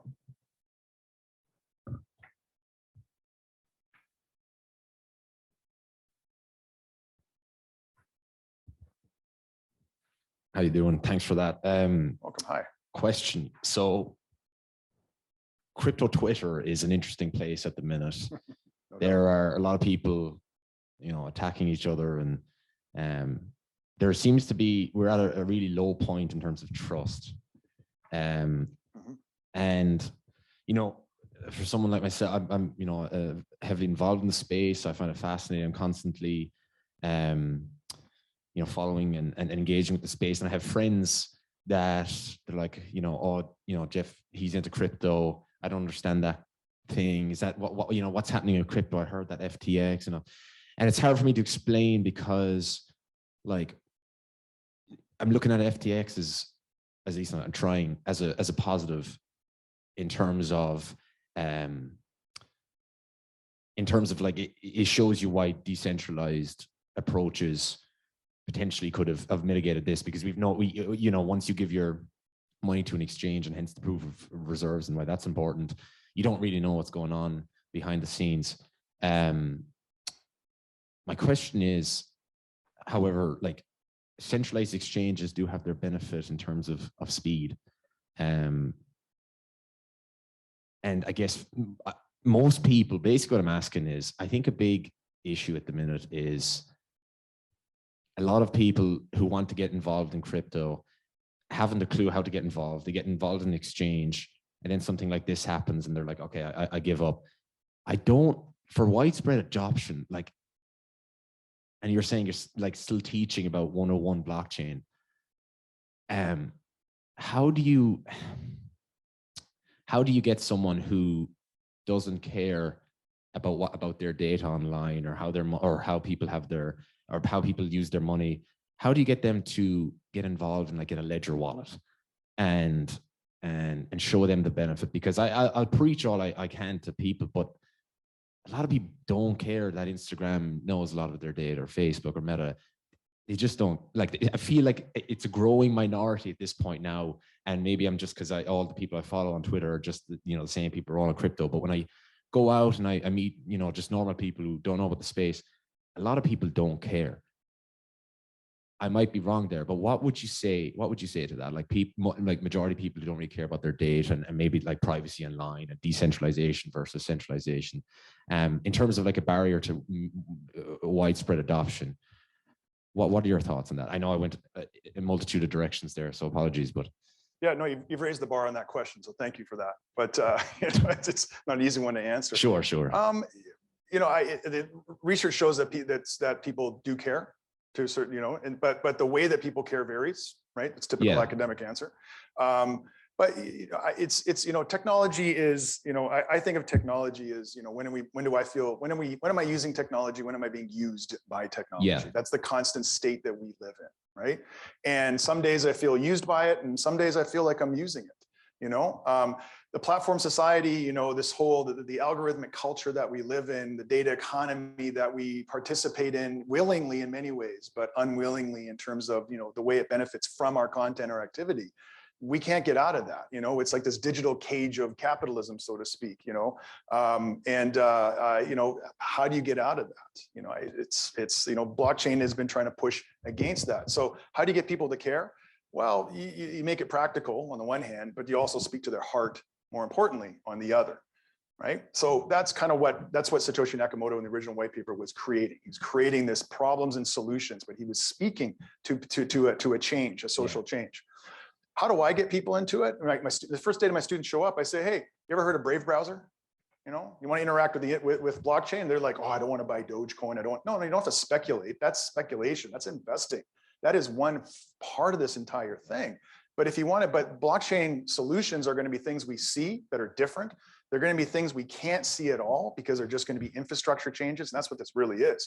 Like blockchain infrastructure, DLT, is more like packet switching than it is like social media. But we think of the internet like social media these days, right? So it's going to be incredibly varied. There are games that they're going to want to play are going to start to be on are just going to happen to be on blockchain, right? Everybody put Brave browser on their phone. It works great. Now you're engaging with blockchain. You're actually using the blockchain that way, but you would never know it because it looks like a typical UI infrastructure. Right? So that was that. My follow-up question is exactly that, is that I think like Reddit is a good example of, they didn't mention the word NFT when they signed people up with their avatars, and you know, they had a ton of adoption. I tried it myself, and just to see, and like there was not a mention of the word NFT. So I think my opinion would be that over the next few years, and like your thoughts too, that I think like, no, the word NFT is a good example of such a negative connotation with Bored Ape Yacht Club, and people are just thinking. Well, it was a good connotation. It was a good connotation a year ago. It's a bad connotation now because all those things. Right, go down. Right, exactly. But then I don't think Reddit would have had the adoption that they have if they mentioned the word NFT all over the place, because people are like, I don't care about it. You know. I think the less I think there needs to be a very important communication layer between Web 2 and Web 3 that doesn't actually get too much into the tech, because I don't think people care. It's people like us that care about the underlying tech, and it's our job to figure that out. But I do think the less we get into, because blockchain's a technology, right? But it's becoming like a way of life almost for a lot of people. And I think honestly, the less we mention about the specifics about technology, the better. And I think that's going to just take time. Of course. I think I got to stop you guys right here. Yes. Yep. No problem. Peter, thank you for the talk. Yeah. Thank you very much for having me. Thank you, everybody. Yeah, it's perfect. Yeah, let's do that. So yeah, hi everyone. Thanks for having me. I guess a bit of my background, because I do work for a blockchain company called Infura. So historically speaking, I did my PhD in cryptocurrencies from 2013 to 2016. I was very much an academic up until about 2019 when I did the startup. So I have a bit of experience of, academia, and of course, trying to actually build and deploy something. But basically what I want to talk about today is not any of my work. What I think what's more interesting is this new technology called a roll-up, or putting it another way, can we build better bridges? And so I just want to talk about bridges for the next 20 minutes, because I'm sure we all like bridges. So why do we care about bridges? As most people here are probably aware, cryptocurrencies don't scale. Bitcoin supports in the magnitude of 10 transactions per second, and Ethereum's about 15 transactions per second. And if we want to scale this technology so anyone can afford to use the technology, and it can handle billions of transactions per second, then we really need to do something that will scale the network. Now the issue is that the issue is that when you send a transaction on a cryptocurrency, once you hit that limit of 15 transactions per second, the fees tend to skyrocket from zero. And I used to make a joke that they'd go up to $10, but during the last bull market, they went up to $400. Normally I'd ask people in the room, who's ever spent $400 on a transaction before, and you normally get one or two hands raised, because the fees were ludicrous at that point. Now, there are other blockchain networks out there, outside of Bitcoin and Ethereum, that claim to solve this problem. Solana supports apparently 65,000 TPS. Avalanche tried to claim 4,500, and Polygon tried to claim 7,000 as well. Now, if they've already solved the problem, then we don't need roll-ups, we don't need bridges, and I don't really need to give this talk at all. But clearly they haven't solved the problem. So let's talk about why not. So one of the fundamental properties of cryptocurrencies is this idea of decentralization. And typically the word decentralization means different things to different people. And if I were to probe the audience, we'd end up with a few different answers. To me, the whole point of decentralization is to allow anyone in the world to audit the system. So anyone, regardless if you're in Iran, Egypt, Sudan, Brazil, Peru, you should have the, the technical capability to download what we call the blockchain, process all the transactions in real time, get a copy of the database that everyone else has, and check that the database is correct. So you can independently verify that the system works, all the transactions are valid, and is a system that you actually want to use. And the more people who can audit a system and hold it accountable actually protects the network overall. And so that's one of the core properties of a cryptocurrency is, decentralization of who can verify that the database is correct. Now, because of this goal, and for some reason my picture for this one isn't working. There it is now. Because of this goal, we've artificially constrained the resources on the network. We've constrained the CPU, the storage, and the bandwidth. These minimum requirements is really what dictates the transactions we can process on the network. Typically we target consumer hardware. So my MacBook could keep up with Ethereum today. It's sort of the goal there. What we've really ended up with now, because transaction fees were $400 at one point, is a computer from the 1970s. It's slow, it's expensive, and everyone has to share it. And this is actually a picture of Baby Vitalik with his old computer. And that's probably more powerful than Ethereum, ironically. That's when he was a child, like 20 years ago. But does this mean we just give up on scaling? There's this trade-off. We want to build a system with high throughput, cheap transactions, and it's affordable for anyone to use. On the other hand, we want to make sure the world can, download the blockchain, process all the transactions, and actually protect the integrity of the database. So we have this conflicting trade-off here. And, should we just give up on that goal? And of course, we shouldn't give up on that goal. Well, the real goal of, scalability is, can we increase the throughput without increasing the resources that everyone requires? Can we increase the transaction throughput while maintaining the same, computational requirements or hardware? So that's what scalability really means. So normally when you hear 65K TPS, just think of this slide and think, well, what have they given up? And clearly they've given up the hardware requirements to run a node. So there's a third way to scale the network, and this is really going to become more topical as we get into it. And the third approach is called off-chain scalability. So the idea is that, can I take a transaction on Ethereum, move it to an off-chain system, and simply transact there? If I'm transacting off-chain, then I'm not using the resources of Ethereum, but hopefully we could still keep the security of Ethereum as I transact in this off-chain system.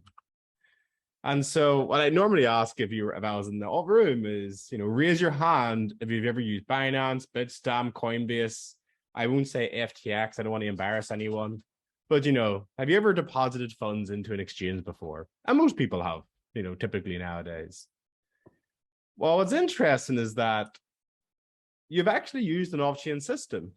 And what cryptocurrencies, the main use case of a cryptocurrency was an interruptibility solution. So I would buy my coins in Coinbase. I would then move it across to Binance using Ethereum, Binance, or Bitcoin or Tron. And then on Binance, I would buy and sell all the shit coins. And then I would move it back to Coinbase when I want to get my money back in the fiat. It was an interruptibility solution. That's what cryptocurrencies were mainly for. And we had these off-chain systems where we mostly transact. Now, as most people have saw with the FTX dilemma, these off-chain systems are basically like TradFi. They're fully custodial, they can freeze, confiscate, or they could lose our funds. And they're not auditable in any manner. There's very few of us can look into the FTX database and actually work out what their liabilities were. I think you had the auditor for Enron come out to say this is the worst thing he's ever seen in his life in terms of financial statements and understanding the liabilities of a company because their databases didn't exist. So clearly this is a problem. We basically reinvented TradFi that uses crypto under the hood. And it would be quite nice if we could do better than that. So at the heart of Coinbase, what's the interaction? How do I interact with Coinbase? And really it's all about bridges. All we're really building are bridges, between a cryptocurrency network and an off-chain system. And typically, now I'm going to use FTX as an example because it's very topical. how does the bridge with FTX works? You could imagine there's a smart contract on Ethereum, and we call this the bridge. And the bridge holds all of the assets.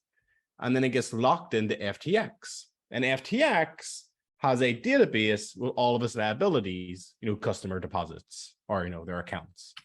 Now, you can imagine this bridge has some functionality. You could deposit funds, you could withdraw funds. Now, when Alice comes along and Alice wants to withdraw 1,000 ETH from FTX, what you require is that FTX will sign a message and give it to the bridge and say, bridge, allow Alice to withdraw her funds from the system or from the bridge. Now, from the bridge's perspective, because remember, the bridge is a program, it's a computer program, and it needs to basically work out shooting. It needs to be convinced that is allowed to withdraw 1,000 ETH and give it to Alice. So the bridge's job is to protect the assets. In this example, the bridge will fully trust FTX. If FTX has said Alice can have 1,000 ETH, then Alice will get her 1,000 ETH from the system. And so then Alice can withdraw her funds. Generically, what's happening though? Generically speaking, you have this bridge contract and you have this off-chain database. The off-chain database is the account balances, program state, and it records the liabilities. Every exchange out there has a database of liabilities like Coinbase, Binance, Bitstamp. I don't think FTX really did, to be honest, but we can really allege that there's no evidence yet. On the other hand, you have these assets that are held in the bridge contract.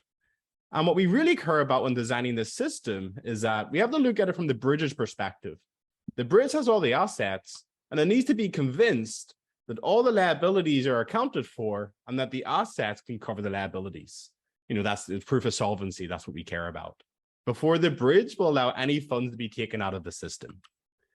Now, over the years, this trust assumption has evolved. The first one was a single authority, sort of like the Coinbase, the Bitstamp, the FTX. The bridge will trust one authority to protect all the funds held in the bridge. Then over the years, we've tried to improve on this. We call this a multi-authority, K of M parties. So maybe if you get the agreement of 5 out of 9 validators, then you can withdraw the funds out of the bridge. And the third approach was a sort of like Polygon as sort of this crypto economic bridge. But the only difference between a multi-authority bridge and a crypto economic bridge is how do you appoint, the authorities or the validators. In Polygon, you have to stake your money and then you appoint yourself as the validator. And if you look at Polygon's bridge, there's about 6 entities that control all the assets stored in the bridge. So if these 6 entities, if these 6 agents collude, then they can steal all the money from the system as well. Now, out of all 3 designs, what's really annoying is this trust assumption. We're always trusting less than 10 people to protect billions of dollars held in a smart contract or held in an off-chain system. But it doesn't suck from an ideological perspective. It sucks from a practical perspective as well. Over the years, cryptocurrency exchanges just keep getting hacked. Mt. Gox lost 6% of all Bitcoin that will ever exist. Bitfinex lost, 120K Bitcoin, although they recently got that back. They got hacked by an amateur rapper who was really good at social engineering.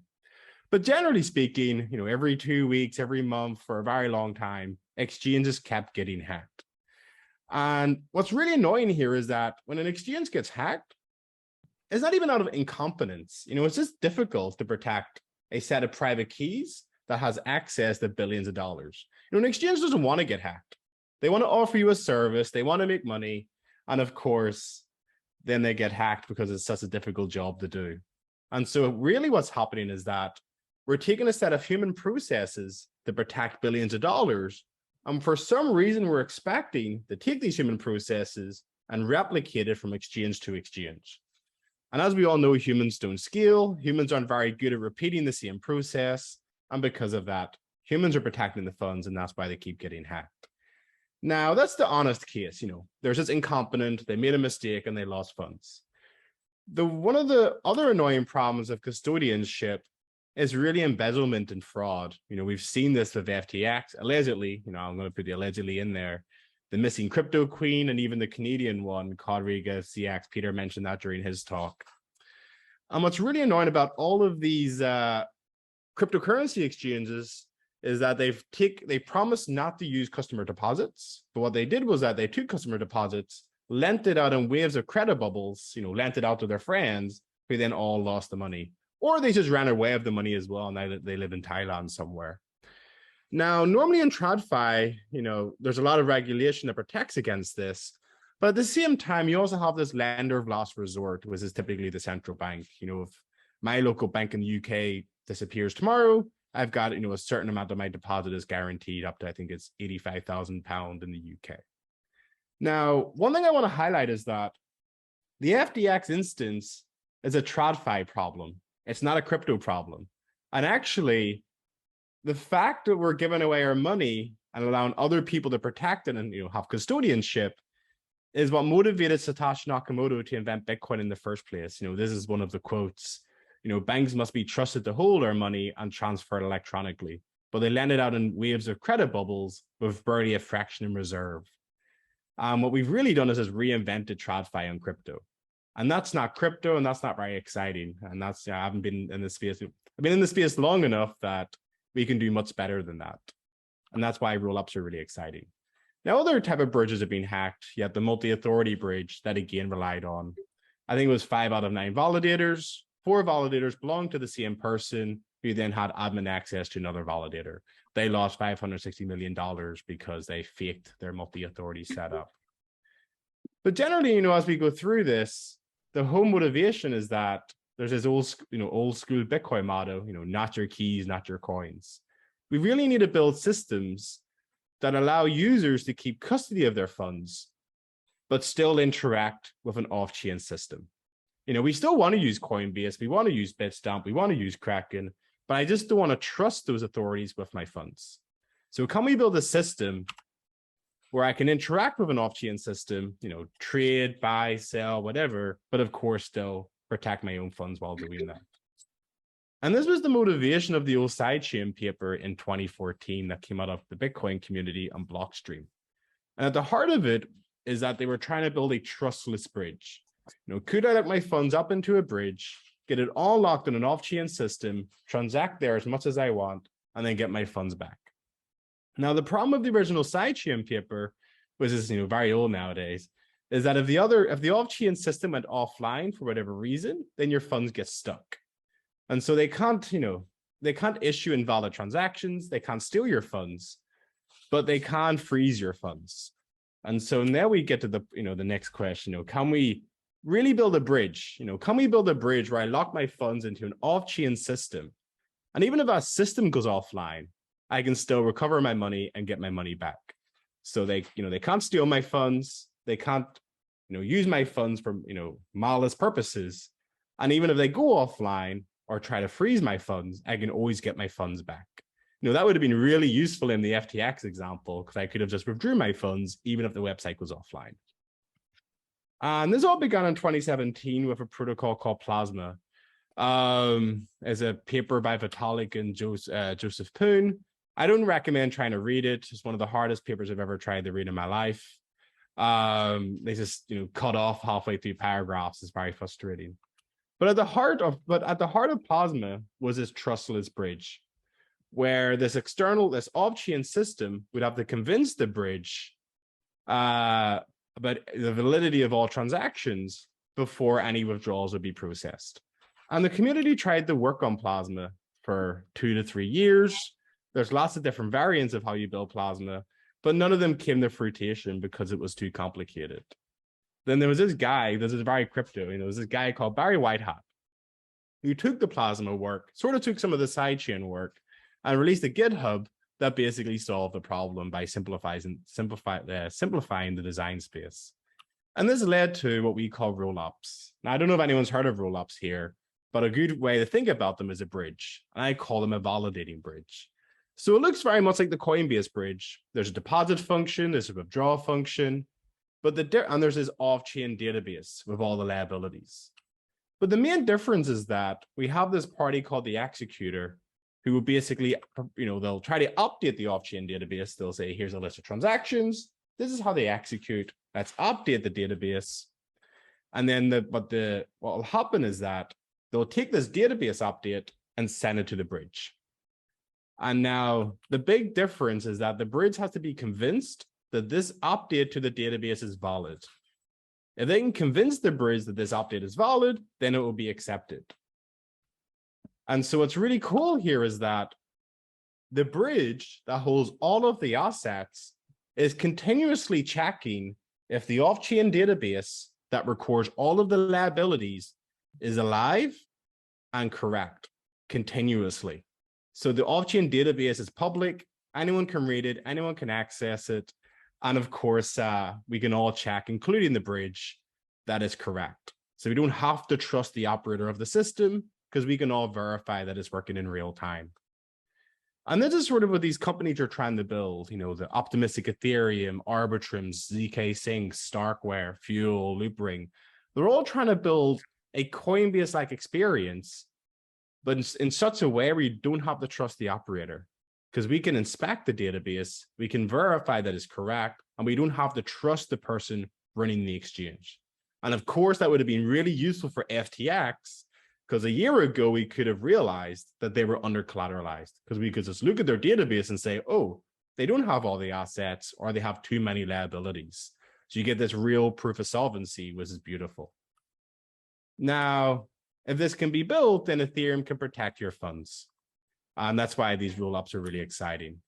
Now, I'm going to skip through this a little bit. I just want to get to the, just for the sake of time. I just want to give a high-level overview of how it works.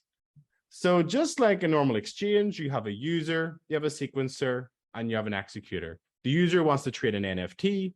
The sequencer is like the front end, you know, the website, like let's say the Coinbase website. It takes user transactions and it passes it on. Then the executor will take the transactions, execute the transactions, and then try to update the database. So at a high level, what happens is that Alice will send a transaction, or she'll deposit funds into the bridge, and then she'll want to send the coin to Bob. So Alice will sign the transaction and give it to the sequencer, which again is like the front end of the exchange. The sequencer can notify Bob to say, Bob, you're going to receive this one coin. Now it's pending and it's not yet confirmed. But the sequencer will, collect the list of user-generated transactions. And eventually the sequencer will take this list of transactions and send it to the bridge. And the bridge will be aware that these transactions exist, but they're not yet executed. They're ordered, but they're not executed. And eventually an executor will come along, pick up the transactions. They'll try to update the off-chain database, that list of liabilities. They'll process those transactions with my 1990 animation. And then, of course, it'll try to convince the bridge to say, bridge, here's the new state of the database. After the transactions are executed, this is what it looks like. And this happens continuously. We get transactions, we execute transactions, we convince the bridge. It's very much just how any exchange works today, except that you actually have to convince a third party why you're updating the database in a certain way. And of course, any user can take the transaction history from Ethereum, recompute the database themselves, and they, in this case, the Coinbase database, and they can verify that is correct as well. Now, I'm going to skip over this bit. I want to get to the main takeaway part. So basically, is it worth it? Now, if we could build roll-ups, and we can build roll-ups, and let's say, the goal is to replicate the experience of FTX, because FTX, as far as I'm aware, had a great user experience, although I never used it. The problem with the legacy Web 2 TradFi world is that there's no proof of solvency. The liabilities are recorded in a private and brittle database. I don't think FTX even had a database for liabilities. Funds can be frozen. That's really annoying if you're a BlockFi customer and you can't get your funds out of BlockFi or FTX US. Humans have to protect the funds because you're taking a set of human processes to protect a private key that has access to billions of dollars. And that is mental and crazy, by the way. It's actually crazy that we're relying on human processes to protect billions of dollars. All the software is closed source. There's no public audit. The community can't attest to the quality of the software. And this is again protecting billions of dollars. And there's a lack of oversight. There's very few canaries out there that can report when a TradFi, website lends out your funds in the billions to their closest entity. And that's really annoying. This is the current state of the art, and it's a very depressing state of the art. Where with roll-ups and these layer 2s and these validating bridges, it should be a very similar user experience, except one, we have proof of solvency by default. Now, anyone can check the system's collateralized and that the assets cover the liabilities. 2 is real-time audits. Anyone in the world can download all the transactions and check that the database is correct. And most importantly, the bridge that holds all of the assets is responsible for auditing the database in real time. It will only accept a transaction if it's convinced that it's valid. So the bridge and the entire Ethereum network is protecting your funds. 3, forced transactions. A user can just send their transaction to the bridge and bypass the off-chain operator completely, so your funds can't be frozen. And most importantly, open participation. Anyone can contribute towards the system's operation. So the way I like to think of moving from TradFi to Web3 is that you can still have the centralized front end. Everyone likes downloading the Coinbase app and buying, trading your coins in Coinbase. People like to do that. And there's no reason why Coinbase can't do this still. Coinbase can run a sequencer that will take the user transactions, order them, and then just pass them on. So their only job is to order transactions. They have no way to dictate, or I guess you don't have to trust you don't have to trust Coinbase to say this is valid or not valid. All they can do is order transactions. So you have a single operator, you still have your mobile app, you sign transactions, and you give it to the operator. Then the operator will pass this on to the decentralized backend. These executors was ever replaced with cyber hornets, just taking the meme from Michael Saylor's cyber hornets for Bitcoin. But in this case, you have all these cyber hornets that could be anyone in the world who will take the transactions from Coinbase, execute them, and update the database. So anyone in this room could protect the database behind Coinbase. And that's the most exciting thing since, I don't know, sliced bread anyway. We no longer have to trust the FTX to protect the liabilities because we're all protecting the liabilities for them. And so this is what it really means to move to Web3. Web 2 was Binance, Bitstamp, Coinbase, custodial private databases. And now we're moving towards this world of validating bridges where you can still be a central operator and run your service, but there's this back end of decentralized cyber hornets that are protecting the database for you. And so you're no longer trusted to protect the funds, but you can still offer user experience. And I think I'm only got one slide left, by the way. I know I'm at 25 minutes. So the real takeaway is moving from Web 2 to Web 3 is that custody should be seen as a liability.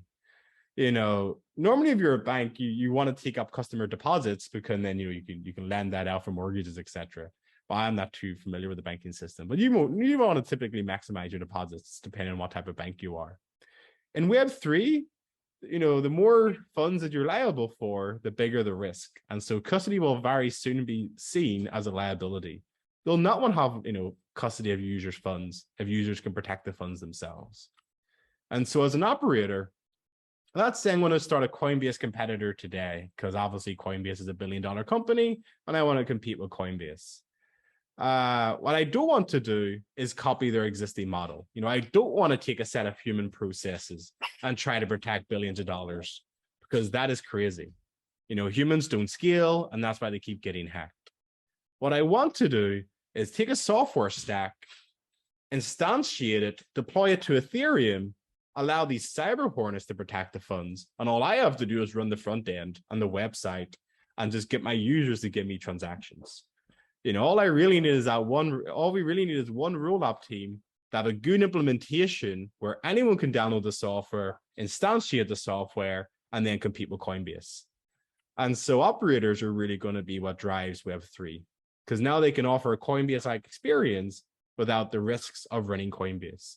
And this is sort of the combination of DeFi that we heard about from Christine in the first talk. We take DeFi, we take the rollups, which is the off-chain system, we combine it, and what you get is this off-chain system that can perform financial services, but you don't have to trust the operator. And that's just, I don't know, really exciting. I get really excited every day by it. So yeah, anyway, that's why rollups and DeFi is really exciting. So that's my last slide. I hope you enjoyed the talk. Thank you.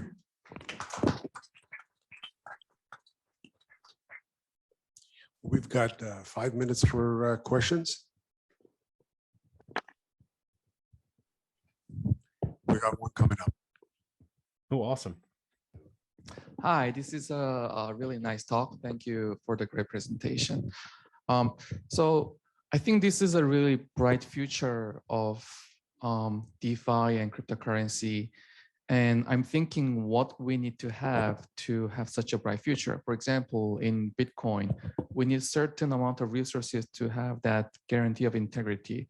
We need enough miners, we need an accessible network with enough full nodes to have that level of security. And when we have layer 2 extensions on this type of blockchain, we have to share these resources for security, and we need to divide them up to sacrifice some level of security to gain the scalability or other desired properties. So I wonder if this is also the case for the rollups, and if it is, what is your thoughts about what kind of resources or cost or overhead we have to have as a society to enable this kind of cool and bright future technology? Yeah, I think that's a great question. It sort of gets to the heart of layer 2 and rollups. So a couple of years ago, a lot of people would say that, you know, if you consider Bitcoin and Ethereum as layer 1, people would say that layer 2 has to equal layer 1 security. And in fact, I have a slide for this here. Let me see if I jump back. I always make that reference as well. Or maybe I've deleted it in this deck, haven't I? I have deleted, that's annoying. So basically, people normally say that it should be exactly the same security, but that's impossible. You know, layer 2 can never be as secure as layer 1. But what's really interesting is how close it can be. You know, how close could something like Starknet in terms of security be to something like Ethereum? You know, how close can that security get? And typically what the security difference is going to be. So if you think of integrity, you know, is this transaction valid? That should be exactly the same as running it on Ethereum, because you can rely on fraud proofs, you can rely on zero knowledge proofs, although I didn't mention in the talk. So integrity can be the same. The real question is going to be around censorship resistance and latency. You know, how easy is it going to be for people to force their transactions to be processed? And I think that's going to be the biggest difference between running something like Bitcoin or Ethereum versus a rollup. Normally on Bitcoin and Ethereum, your transactions guaranteed to get included within, at least for Ethereum, within an hour at least. Where for a rollup, you could be waiting, I don't know, a day, 2 days, 3 days before your transaction eventually gets executed. So I think in terms of security, it's really around latency. You know, how long does it take for my transaction to be confirmed and eventually processed? But in terms of the integrity, it should be exactly the same.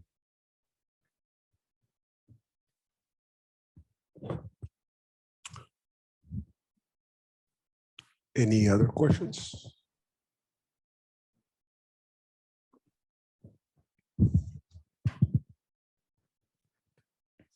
Hi, Patrick. Hi, Patrick. How you doing? Yeah, really great talk. Really appreciate you walking through the technical parts of this to understand how this layer 2, it really kind of brings it to life, all these concepts. How do you see the role of these rollups as in assisting or being different from the proof of reserve systems that that Binance is starting to create and that coin market cap is starting to track? Can you kind of help us understand that ecosystem a bit and how this fits in? No, completely. So typically, I think what's really important is proof of solvency. And so what you want to do is you want to prove your assets. You know, these are the assets that I have. Then your liabilities. You know, this is my off-chain database, and this is everything that I owe to all my customers. So proof of reserves is only one part of the picture. You know, I want to prove to you that I have X amount of assets. But proof of reserves is mostly useless if you don't know the liabilities. You know, I could say I have $10 billion, but I'm liable for $40 billion. And so that's one core part. You know, we're missing the second part called, you know, it's liabilities, but gives you proof of solvency. In terms of the technical detail, proof of reserves for a rollup is really easy. There's a single smart contract that holds all of the funds. So you can look at the smart contract, you look at the database, and you're like, oh yeah, they match up. That's easy. With proof of reserves for something like Binance or Coinbase or Bitstamp, their funds are spread across millions, and I really do mean millions of addresses. One example for Coinbase was that they had 1.5 million UTXOs, which can be thought of as 1.5 million addresses that represented 250 Bitcoin. it's, and it was actually uneconomic to spend at one point. So their problem is that their coins are spread across millions of addresses, and they have to build these what you call Merkle trees to sort of try to prove that this is all their assets. But if you don't do it very well, and the Merkle tree approach is terrible, it's really easy to fake your reserves as well, or at least fake your liabilities. So I think is what they're doing is a step in the right approach. There's a willingness to show their reserves, but it's only 1/4 of what you need to do for solvency. It's probably a good estimate on the success of it. So can I just follow up on that real quick? Yeah. So, I mean, how is this different in your mind, aside from the technological parts of it, of balance sheets, the typical financial statements that, that public companies like Coinbase now have to do? So how does that innovate for you? Well, even if you think about the FTX financial statements, apparently that was reviewed by the SEC in September, and now we know that the financial statements were junk. Didn't really highlight what they were really doing. It's really just about publicly verifiability. So what you really need is an anchor of truth. Is there a source of truth that I can look at? So given a financial statement, can I look at this, anchor of truth and actually cross-check it to see if it's correct? With the Coinbase financial statements, it's very difficult for me to verify whether it's correct or not. There's an onus on them to be honest and to be correct and to report it correctly. But as a guy sitting in my house, I have no way to check if their financial statement is correct or not. So the real difference is just accessibility. The blockchain is a source of truth, and this is very easy for me to run software to check that it's correct. It only takes a few seconds.